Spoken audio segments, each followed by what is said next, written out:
Hullabaloo and howdy-do, everybody. Hullabaloo and howdy-do. I am Jenny from the block.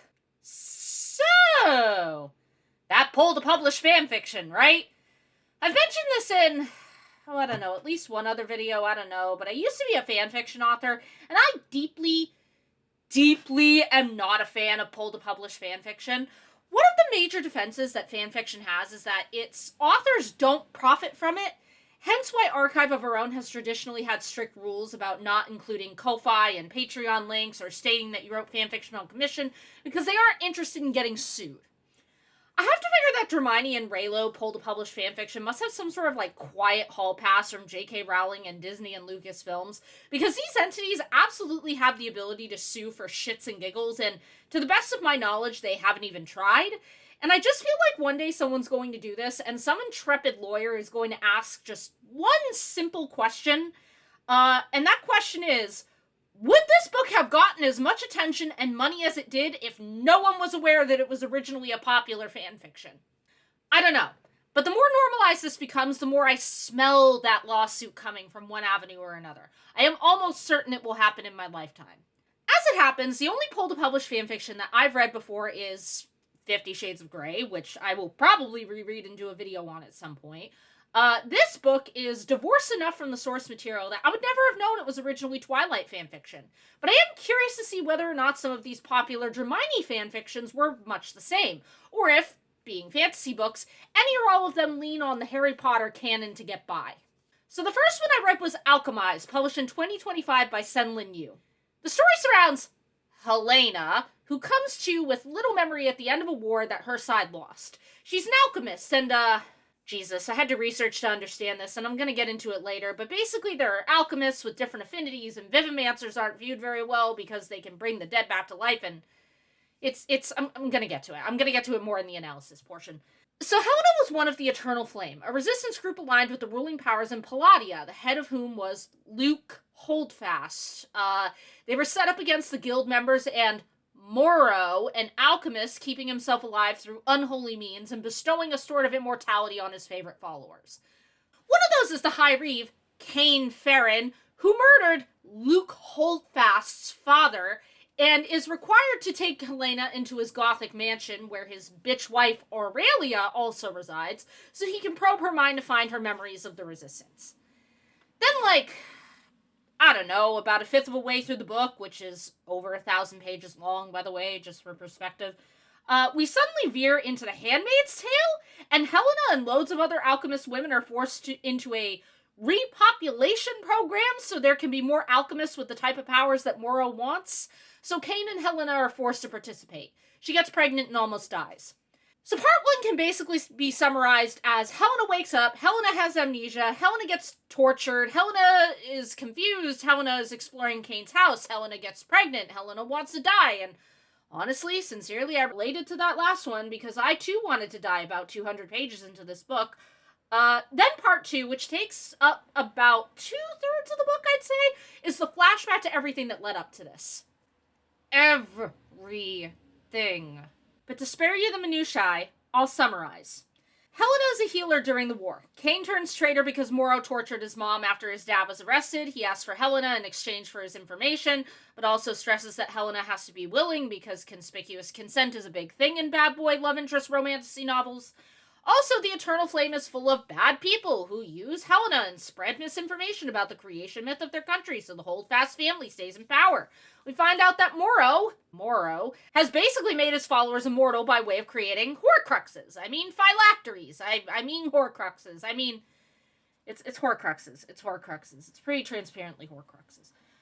Anyway, Moro made his followers immortal, except they're also slowly deteriorating, and also he's made Luke into a Horcrux somehow and has transferred his consciousness into him, which leads to Luke dying. Then Helena has to find a way to save Cain from the deterioration. I don't think I need to tell you that they fall in love during this section, right? Anyway, we end on Helena being arrested and put in her stasis prison, which brings us around to the beginning of the book. Then part 3 opens with Helena waking up after her medical emergency, still pregnant. The final section mostly concerns her being obsessed with saving Cain, and Cain wanting to get her out of Dodge to save her life and the life of their child. Eventually they manage to escape as the resistance overthrows Moro and his people, and together fuck off to a place far, far away, where they raise their daughter in safety, only for her to return to a new and reformed Palladia one day, furious at how history has portrayed her parents. The end. So, I think I may have telegraphed my dislike for this book during that recap. Though it happens to be at the end of the book this time, which I do appreciate for the sake of avoiding spoilers, I do feel compelled to start with the content warning at the end of the book. Quote, content notes from the author. Alchemised is a work of dark fantasy containing wartime violence, religious abuse, depictions of complex trauma, suicidal ideation, self-harm, human experimentation, medical torture, eugenics, cannibalism, sexual assault, rape, and allusions to necrophilia. Please remember that depiction is not authorial endorsement. Because Alchemised is told in third-person limited point of view, it necessarily involves some distortions of vision as well as misconstrued events. Reader discretion is advised. Unquote. Alright, so, lightning round explanation of my views on trigger warnings. I don't like trigger warnings in books. However, I support whatever an author wants to do with their book because it is their book. I still don't like trigger warnings, though, and that's because I find the more common they become in books, the more entitled some readers feel in demanding that they be included in every book, even sometimes implying that authors who don't include trigger warnings are being irresponsible with their readers' mental health. My response to that is that an author cannot be irresponsible with their readers' mental health because readers are responsible for their mental health and no one else, but especially not a stranger who happened to create a piece of art you chose not to research before interacting with it. But Jenny, you say, how am I supposed to know if this content might trigger me?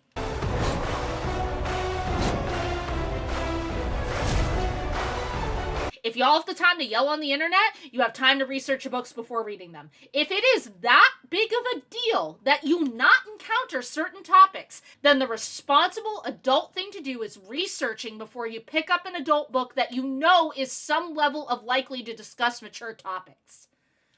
On the sliding scale of content warnings, Alchemised isn't the worst. At least the author didn't warn for perilous situations, which has the power to send the top of my skull into orbit. But the last part of this warning, just really has me clenching my teeth. Because those aren't actually warnings, they're the author covering their ass. Authors, please, I am on my knees. I am begging you. If you are writing books for adults, you do not need to say, depiction is not endorsement, or you're getting a skewed perception from these characters. You don't. You're writing for adults. They should know better. If they don't know better, that is not your problem. It is not your job to fill in the critical thinking skills for your audience. This irritates me because these sorts of statements included in content warnings serve no other purpose than to fend off the perpetually offended blue sky losers who are just itching to get up on their self-righteous soapboxes and proclaim that the author is promoting wrongthink by having the audacity to expect their adult audience to grasp complexity and moral nuance. The perpetually offended do not need reassurance or acknowledgement. They need to be ignored and reminded that being offended doesn't automatically make them right about anything. God. Okay, that's my rant. Anyway, on to the rest of the book. Putting my personal attitudes and legal concerns about pull-to-publish fanfiction aside, there is a practical issue I take with it, and it's something that I think I mentioned in another video. Fanfiction is, by definition, playing in someone else's sandbox. Pull-to-publish fanfiction is, in effect, slapping a new skin onto a pre-existing body and calling it by a new name. Filing the serial numbers off, as I think the term you hear on Book Talk and BookTube nowadays. Some fanfiction is uniquely suited for this. Alternate universe fanfiction, I think, is usually the most fertile ground for pull-to-publish because the characters have already been removed from their original context and reworked to fit a new scenario. But I think sometimes fanfiction authors can drastically underestimate just how much even their alternate universe fanfictions are propped up by canon and canonical characterizations. When you write alternate universe fanfiction, you're still using characters from a property that people are familiar with, so that familiarity will fill in the gaps when it comes to the character's personality and background. I say all of this to ultimately say that the lore building in this book for me, is wasted on the fact that I know it's only there to cover up the fact that this was originally Harry Potter fanfiction. SenLinYu said on Tumblr that the process of filing the serial numbers off was awful, and that they would, and I quote, rather be shot than do it again because it was so complex.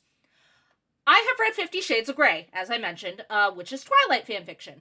And honestly, if no one told me ahead of time, I wouldn't see the connection. That's because the original fanfiction is an all-human alternate universe story. No vampires, no lore, no world building to adhere to. E.L. James took them from their original story and dropped them into something entirely new, absent of their original context, and tweaked a few roles and details to make it work. And while I can't say that 50 Shades of Grey is a good book, I can say that it does work as an original story, even with me being aware that it started as Twilight fanfiction. Alchemised, under this same logic, did not work for me. I know this is Harry Potter fanfiction, and the context of this book isn't very far removed from the original, where in the aftermath of a war, the good guys lost, the bad guys won, and now Hermione Helena is at the mercy of Draco Kane. I can tell, even without ever having read Manacled, the original fanfiction, that this is pulled from a bad guys won alternate universe sorta kinda Handmaid's Tale fusion fanfiction of Harry Potter.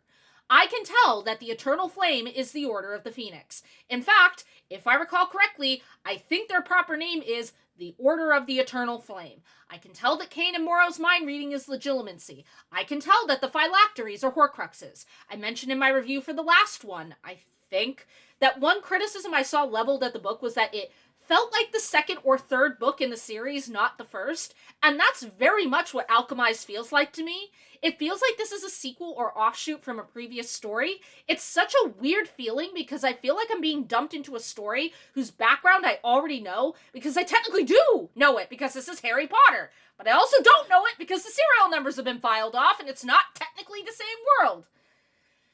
The original fanfiction was set in universe and relied on all of the lore and world building and character arcs of the Harry Potter series. That's why it was so hard for SenLinYu to file the serial numbers off, because the story they wrote was intricately tied into the world of Harry Potter, and trying to remove the context whilst keeping their fanfiction plot intact must have been hell. And I feel a little bad about that because while reading this book, I could not bring myself to give a single fuck about the lore or world building. There are, I fuck with you not, multiple Reddit pages in the Alchemized subreddit dedicated to analyzing and sorting out the lore of this book. And while I appreciate their dedication, I cannot bring myself to care personally because I know that the lore is literally only there to cover up the fact that this is Harry Potter fanfiction. That's it. The original lore of Alchemized exists only as a legal shield against copyright infringement. It would not exist if SenLinYu was allowed to publish straight up Harry Potter fanfiction. And so while reading the book and trying to comprehend the lore, it just slipped away from me because I kept thinking, who cares? It's literally just Harry Potter with the serial numbers filed off. What's the point in trying to understand vivimancy, resonance, whatever, when I know it's just been conjured up to cover up a completely different magic system that I'm already familiar with? How am I supposed to take this seriously? I feel like it would have been different if I didn't know it was fanfiction, because then I wouldn't be constantly mapping my pre-existing knowledge of Harry Potter onto Alchemized. But I do know it's fanfiction, and while I respect that there are some people who can separate the two in their heads, in this specific case, I could not. I read a series a while back called Wayward Pines by Blake Crouch. It's a great trilogy. I had a good time with it. Secret Service agent comes to a small, weird Pacific Northwest town to find a missing agent and gets caught up in a mystery. I've done this bit in another review, might have been for Unbound, which I reviewed on my main channel in 2025, I don't quite recall. But if you're not familiar with this basic setup, it shares a lot of features with the TV show Twin Peaks. And I bring it up because Blake Crouch mentions at the end of Pines, the first in the trilogy, that Wayward Pines' most primitive iteration was, in fact, fanfiction that he had written back in the early 1990s when Twin Peaks was canceled after season 2.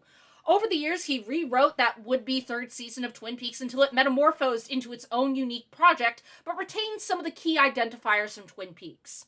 The argument I made in my Unbound review, again if I recall correctly, is that Wayward Pines is paying homage to Twin Peaks. It shares key details like a member of a government bureau trying to solve a mystery in a weird little town in the Pacific Northwest, but ultimately brings its own style and substance. Yes, there are similarities, and yes, you can definitely see the relationship to Twin Peaks, but this is so far removed from the original context and characters and setting that it has become its own story.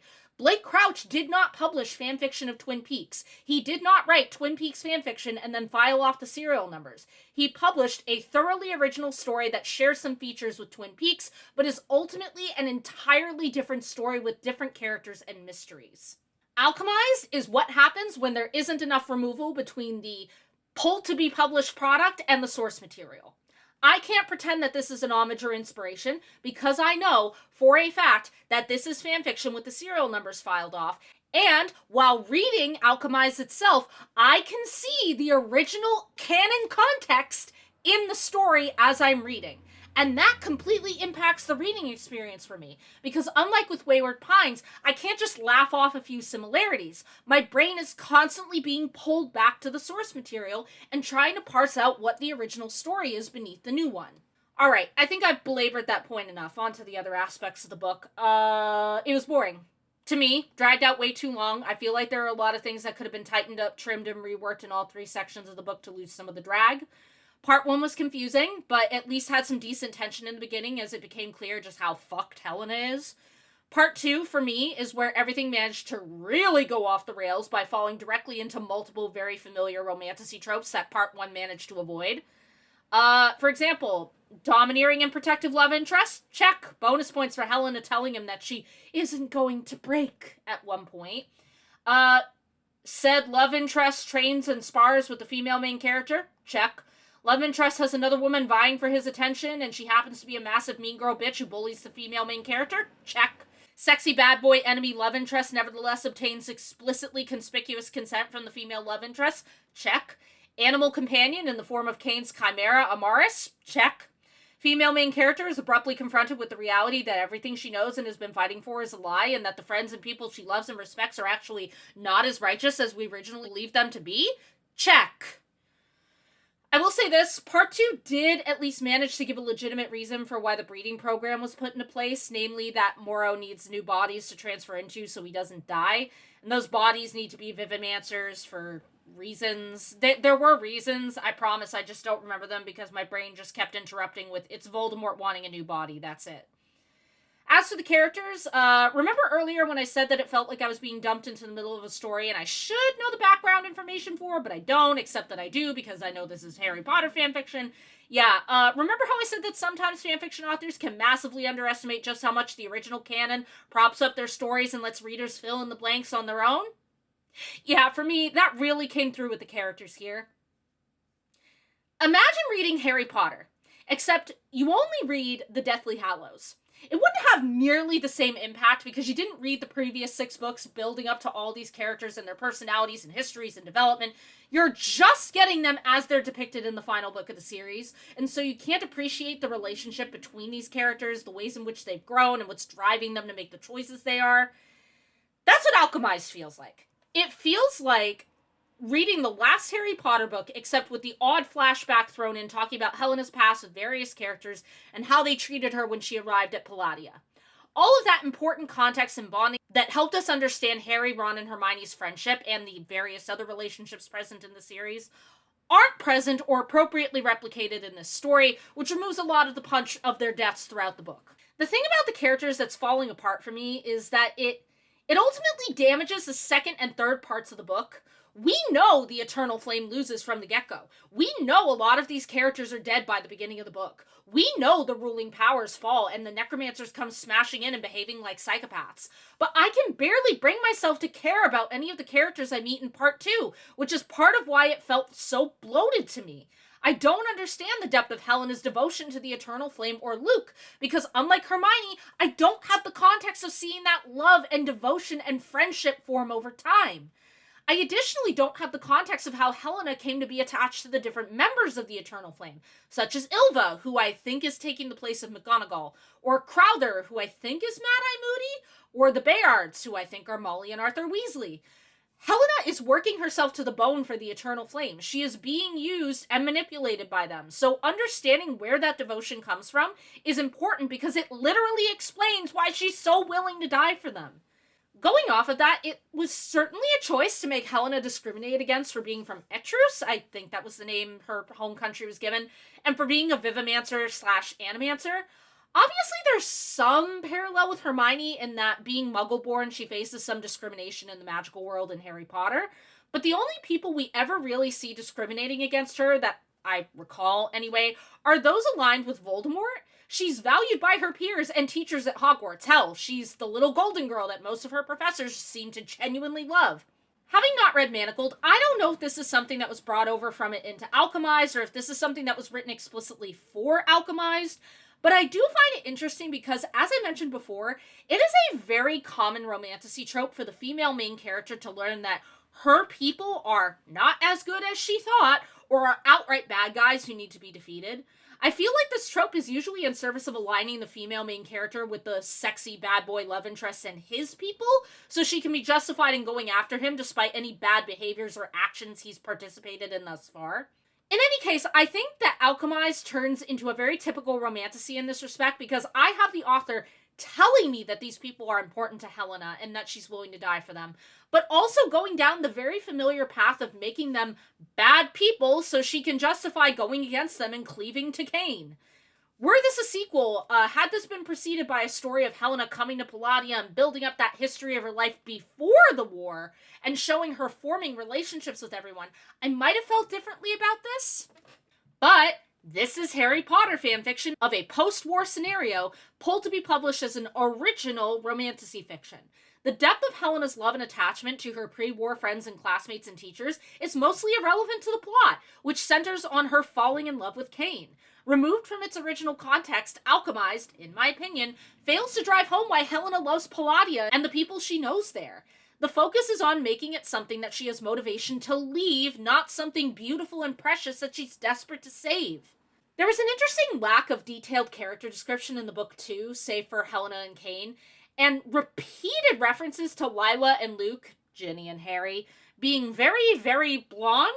While I ordinarily wouldn't think too hard about it, since a lot of authors don't care to include detailed character descriptions, and some even opine that you shouldn't describe your characters at all, which I disagree with. It is my personal, entirely subjective suspicion that the author was scant on character descriptions because they maybe, on some level, recognized that they would be pulling in Harry Potter fans by openly acknowledging that she was publishing Harry Potter fanfic. Being too good at filing the serial numbers off might ruin the illusion for those who came here knowing and wanting something vaguely resembling Harry Potter. At the same time, I think the author on some level also understands that part of the pull-to-publish process is ensuring the final product resembles the original as little as possible. So they have to be careful not to describe these characters as being too visually similar to their original iterations. That's just a theory. I'm not saying I'm right. I'm just saying that I was paying attention to how the author detailed the characters and found it interesting how little detail was put into their physical descriptions.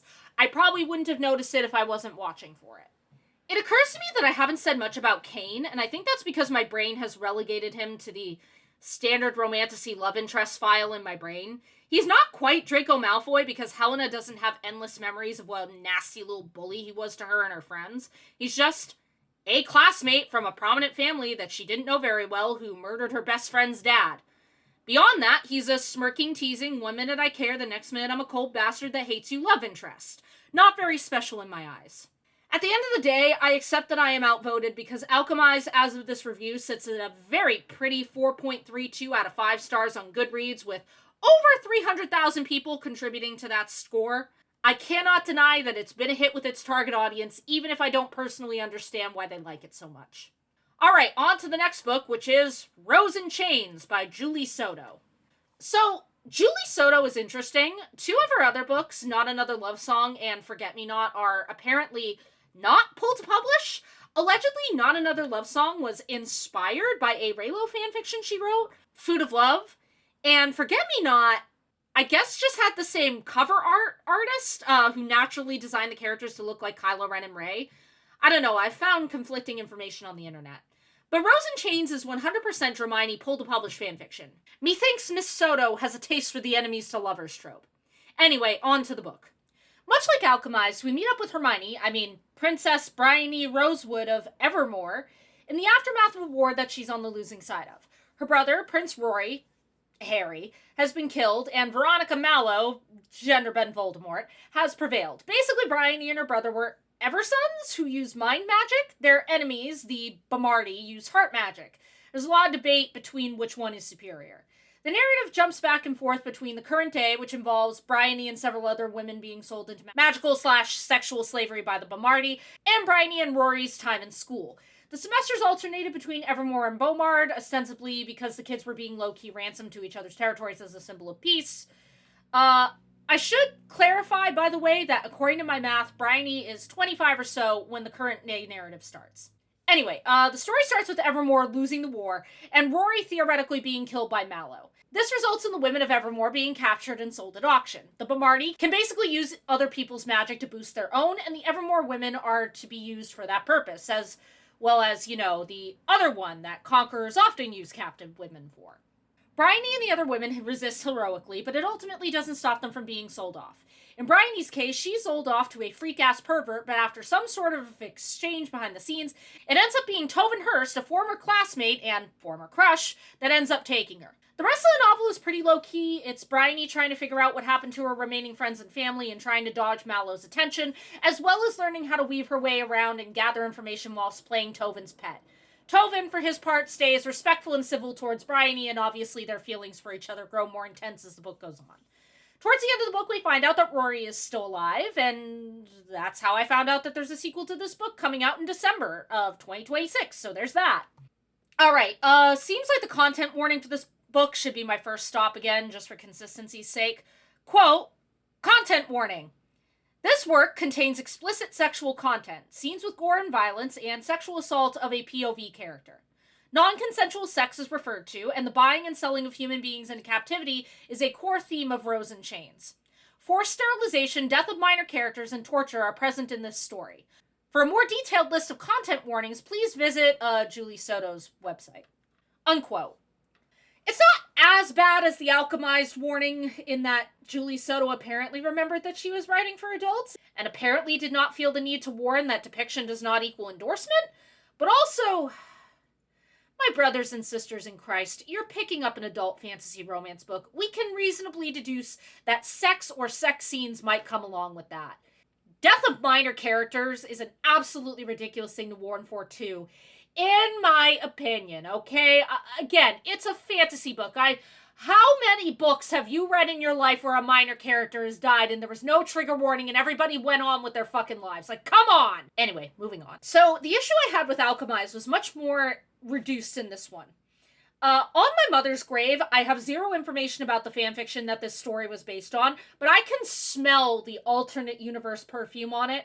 I get the vibe that this one may have been some sort of original storyline where Harry and Hermione were twins in a magical realm, and the features of the Harry Potter series and characters were reworked to fit within the context of this new story.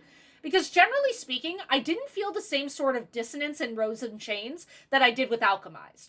I knew these were Harry Potter characters intellectually, but the context was different enough that I could kind of detach myself from Harry Potter and take this for what it was. If I came across as a bit tilted during the analysis of Alchemised, it's because I was. I said it before, I think, but coming up with this whole complex magical system for Alchemised to me just comes across as obnoxious because I know it's only there to cover over the Harry Potter world building. If the fanfiction Rose in Chains was based on that was using the Harry Potter magical system, then Julie Soto changed it effectively enough that it was distanced from its original context whilst also being simple enough to keep track of. Rose in Chains very much gives me the vibe that the author wrote an alternate universe story that was divorced enough from the original Harry Potter canon that she clearly didn't need to do as much work to file off the serial numbers here. So in general, I think that aspect of the book was carried off better than it was in Alchemised. The serial numbers were filed off far more effectively, and the final product has more distance from its original context, so it wasn't as distracting as Alchemised was. As for the story, okay, so, again, it's Romantasy, which means there's a heavy focus on the romance and relationship aspects, and that's fine. But I personally found the plot to be a bit boring.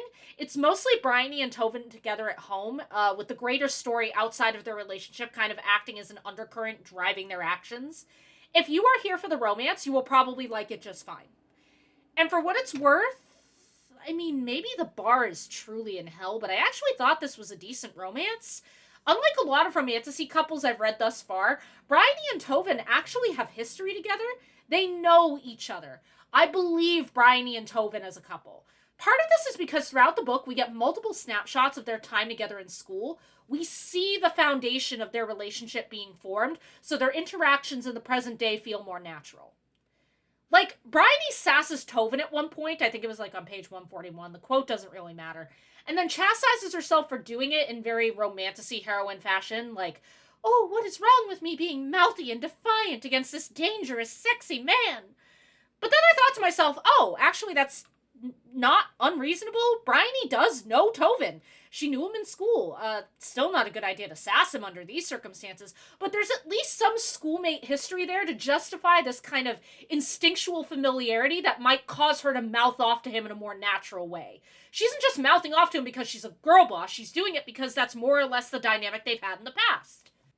Going off that, and again, contrasting with Alchemised, I feel like Bryony and Tovin were better written and characterized than Helena and Cain were.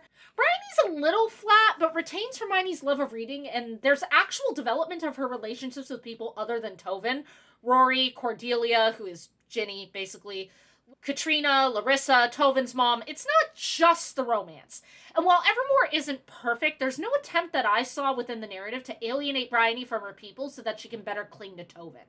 Tovin, Jesus, the bar is in hell, but he was normal. He was not the stereotypical romantasy love interest that Cain was. Tovin actually had some semblance of a logical personality that wasn't checking every box on the romantasy love interest trope list, and that pleased me. His actions made sense, and he did not annoy me or piss me off as a character. I also really liked Larissa, who I think was meant to be a stand-in for Pansy Parkinson, maybe? Possibly Astoria Greengrass? I'm not sure. She was hot on Tovin and he wasn't into her. Anyway, initially it seems like she's being set up as the stereotypical mean girl bitch bully who flips her hair and bullies the heroine, kind of like how Cain's wife was in the first book. And though she's definitely bitter about Tovin, whom she previously had a relationship with, going for Bryony, there is actually some character development, and she and Bryony end up being kind of reluctant allies with one another. Like every other romantasy trope, I don't necessarily have, like, an inherent problem with the mean girl bitch bullies who exist to be hate sinks that bully the heroine, but their prevalence in romantasy annoys me, and it was nice to see a book that decided to take that concept and develop it a little more effectively. Also worth mentioning is Serena, Tovin's mother, so Narcissa Malfoy, basically. She ends up being a basically pleasant and supportive presence for Bryony, while still being realistic, and that was interesting. I liked her. And Orion Hearst, that being Lucius Malfoy, Tovin makes it kind of clear towards the end that his family is playing some political games, hence why they're effectively protecting Bryony from Mallow. Orion wasn't too bad, though. He could have been worse.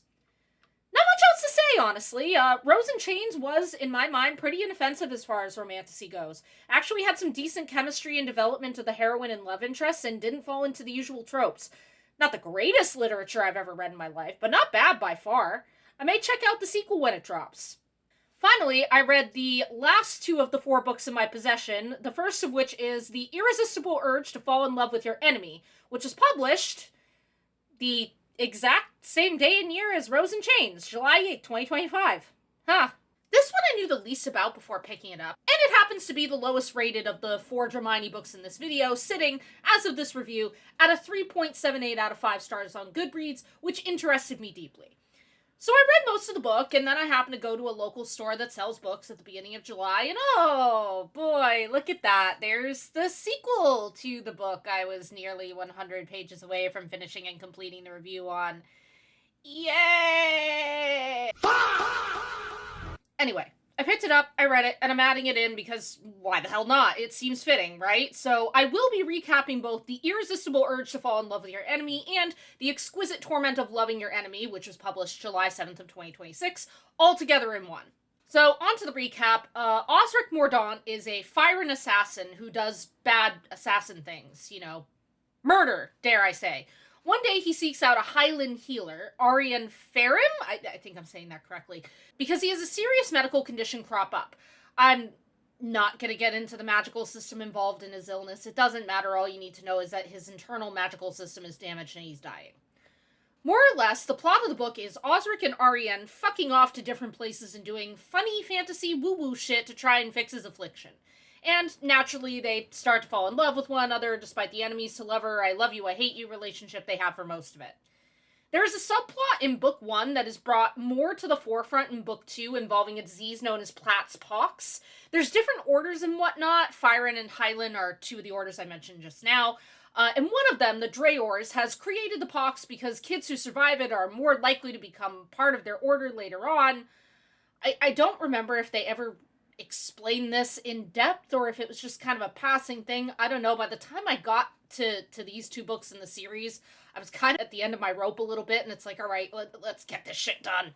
But I almost get the vibe it's a little bit like maybe a little bit like Unbound, where you gotta do the thing, and then, oh, we tell you what fucking Hogwarts house you've been sorted into, or maybe like Divergent, where, well, no, it can't be Divergent, because if they're trying to force the kids in one direction, it would imply it's against the...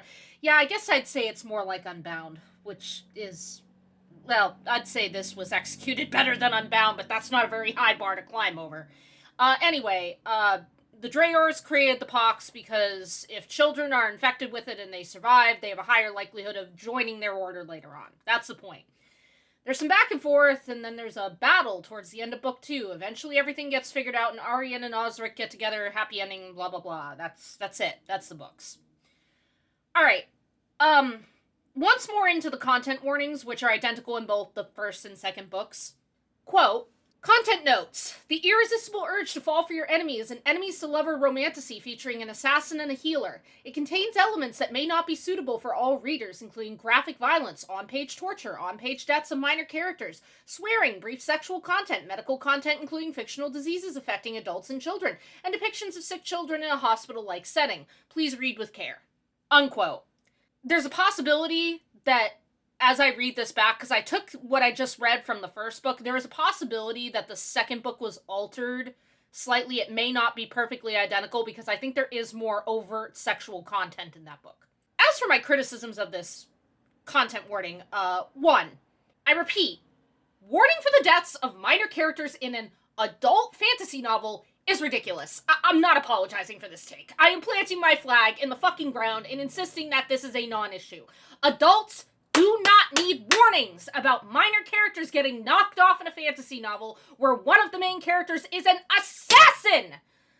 I cannot stress enough that this is a 1 + 2 = 3 situation. You don't walk into a kitchen and then throw a fit when you weren't warned that it would contain forks. I am dying on this hill. 2. Swearing. Why is there a warning for swearing in an adult novel? Why? Like, yes, the cursing is both inventive and persistent and extremely British throughout these 2 books, but I am again asking why it is that adults need to be warned that an adult romance fantasy book is going to have some naughty language in it. Why should any book aimed at adults need to warn that there might be some mature language in it? I swear, I maintain that authors can do whatever they want with their books, even triggering content warnings, but I can't take them seriously, and I cannot throw my support behind this phenomenon if it's going to insist on warning for things that any reasonable adult should already deduce are going to be present in the book, and I don't think it should be controversial to say that. We need to expect adults to be adults and stop coddling the ones who aren't. I said what I said. Get angry. Type your comments in the comment section all you want. I am not backtracking on this. I am dying on this hill. Anyway, both books are, in summation, shenanigans-based. It involves Osric and Arianne hopping around to different places trying to figure out how to cure his illness. Little episodes of sassy interactions and fantastical folklore broken up by their day-to-day lives and concerns. The second book is a bit more finely focused on the pox that's affecting the children of their country, but... Okay, I think my first thought about these 2 books, which, given how the second one left off, leads me to believe that this is now a complete duology, is that the authors seem to not balance the romance and fantasy aspects as cleanly as they could have. What do I mean by that? Okay, a romantasy book is defined by the fact that it is a romance that takes place in a fantasy world. The romance is the focus, the fantasy is the backdrop. Now, it's entirely possible to develop both of these aspects in a way that's satisfactory to the reader, but the key to a romantasy as opposed to a fantasy book with romantic themes is that the romance is the main focus. The couple and their development is the main focus of the book. Both the first and second books in this duology seem to entirely, in my opinion, they didn't really seem to know which one they were trying to be. There's too much focus on the romance for it to be a standard fantasy with romantic themes and elements, but also there's too much divergence from the romance to explore the fantasy of the book. And I know you may hear me say that and be like, well, that's great, isn't it? Like, it means the book is balanced between the two. And in my opinion, no? It doesn't feel like the author had a balanced mix of fantasy and romance. It feels like this is a romantasy that occasionally took long detours into Fantasyland. It didn't feel like a natural mix of fantasy and romance, but more like the author was veering back and forth between the two lanes. 1 minute it's a fantasy book with romantic elements, the next minute it's a romance with fantasy elements. And that would be forgivable if the fantasy aspects were more cleanly thought out and developed, but it just didn't feel that way to me. The whole thing with the orders felt, I don't know, I just feel like it wasn't as well developed as it could have been.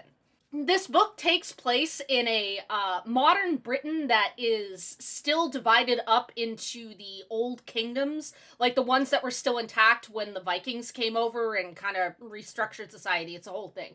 But anyway, they're still divided up into like the kingdoms of Mercia and all that. They don't call them kingdoms though. I think they call them tiendoms. But anyway, it's kind of a semi-medieval, semi-modern setting, and I feel like there just wasn't enough development of this world and the people in it and the environment. It just didn't feel very well developed to me. Your mileage may vary, but that's just how I felt. Which brings me to my next point. This book also, entirely in my opinion, veers back and forth between being funny and being quirky. I bring this up because although this is threaded throughout the book, I feel like the moments where Arian and Osric are off doing fantasy things, the quirkiness ramps up considerably. I think I've talked about my feelings on quirky media before, though maybe that was back when I was posting book videos on my main channel. But in short, I like Twin Peaks' version of quirky, which is to say that it feels very natural to the characters and the plot and doesn't come across as, like, forced or try-hard. Quirkiness, to me, is at its best when it's kind of subtle, sincere, and natural. I dislike, on the other hand, Welcome to Night Vale levels of quirkiness, where you talk normally about extremely weird things, stuff like, as a notice to the public, please walk to the left side of the sidewalk. The sewer crabs have been grabbing people's ankles again. Or, don't mind the 4 purple UFOs hovering over the football field. You'll have no memory of them tomorrow. I literally just made those up off the top of my head for the record, but I think you get the vibe. It's throwing out weird statements and never explaining them, or like talking completely normally and then just throwing in some weird thing that you don't explain. And it always gives me the vibe that whoever wrote it is patting themselves on the back for how clever and quirky they are. That may sound harsh, and I recognize that there are loads of people who love that type of humor and love Welcome to Night Vale, and 10 years ago would probably break into my house and kill me for saying that, but I don't like it. And so both the irresistible urge to fall for your enemy and the exquisite torment of loving your enemy were kind of difficult reads for me because I feel like there was a lot of that present here. Like, don't get me wrong, I definitely laughed at a few points, but there were also a lot of those moments I mentioned before where I was just like, okay, we get it. You named your cat acts abhorrent to brutality, just like Osric named his dogs after the crimes he most recently committed before getting them. Ha ha ha, you're so clever, you're so quirky, you're so offbeat, you're so original, great, awesome. The problem, to me, with this type of quirky humor is that if you're not into it, it starts getting old really fast. If you do like it, you might enjoy these books a lot, but I was not into it. It was the type of quirky I'm not into.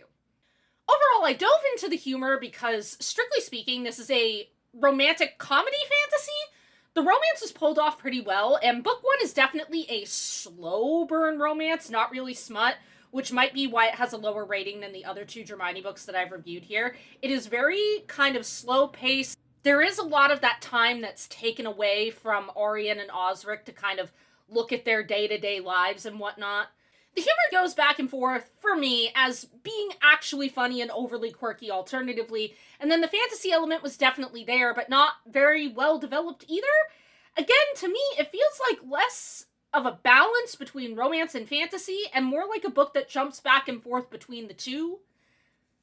Also, while I'm on the writing, I don't have a better place to slot this in, But there was one bit of text, I don't remember the page, and hell, I don't even remember if it's from book 1 or 2. And you know what? I don't care. It took me forever to get through these 4 books, and my brain is fried, and I don't fucking care. All I know is that I took a picture of text from what I think is book 2, and it reads as follows from Ariane's perspective, quote, "She was going to tell him that she loved him. Hurt might follow. She deserved it if it did. She would risk heartbreak in this moment of new-healed fragility. She would find a bit of her own wildflower bravery. All this time, I thought I was healing you, but you were also healing me." Unquote. Reader, I gagged. It's taken completely seriously and not as the extremely cheesy, stereotypical, and overused line that it is. And if you like that, cool, good for you, enjoy your books. I don't judge you for it. But I gagged, and I feel compelled to bitch about it, and there's no other place for me to slot this in. If I'm giving these books a compliment, it's that they're almost entirely removed from their original context. Oriane bears little to no resemblance to Hermione, and Osric bears very little resemblance to Draco. Oriane is kind of this haughty, self-righteous healer, and Osric is a cheerful, unapologetic murderer. I couldn't really recognize any of the other characters in the book as well, except for Osric's boss, who, once again, clearly reads as a gender-bent version of Voldemort. And also, I think maybe Xanth, one of Ariane's fellow healers, might be Professor McGonagall? I'm not 100% sure. I would not have the slightest idea that this originated as Harry Potter fanfiction if no one told me, and the final product bears minimal resemblance to the original. Of the 4 books I've read, Irresistible Urge and Exquisite Torment are probably the least related to the source material that I have seen. Alright, well, that was all 4 books. My final thoughts. I hated Alchemised. It was a sloth to get through, and I feel that I should be entitled to compensation for reading it. Rose in Chains was tolerable, might check out the sequel. Irresistible Urge and Exquisite Torment were okay, probably the least stereotypical romantasy of the bunch, but they bored and annoyed me at points as well. I don't know, I'm very, I feel like you'd have to put a gun to my head to make me read a 3rd one in that series, but also they're definitely not the worst books I've ever read. You know how some people claim that they read a certain book and it puts them in a book slump? Reading these 4 books back to back across 3 months and then finally finishing the last one, put me in a goddamn book frenzy. The joy of reading something that was not a Dramione pull-to-publish fantasy romance was so palpable that I finished, 3 books the week after I finished Exquisite Torment. I was just so overjoyed to finally be done with them. I may do it again next year. I don't know. We'll see. I might just lie down in traffic instead. Anyway, thank you for watching and have a wonderful night. Goodbye.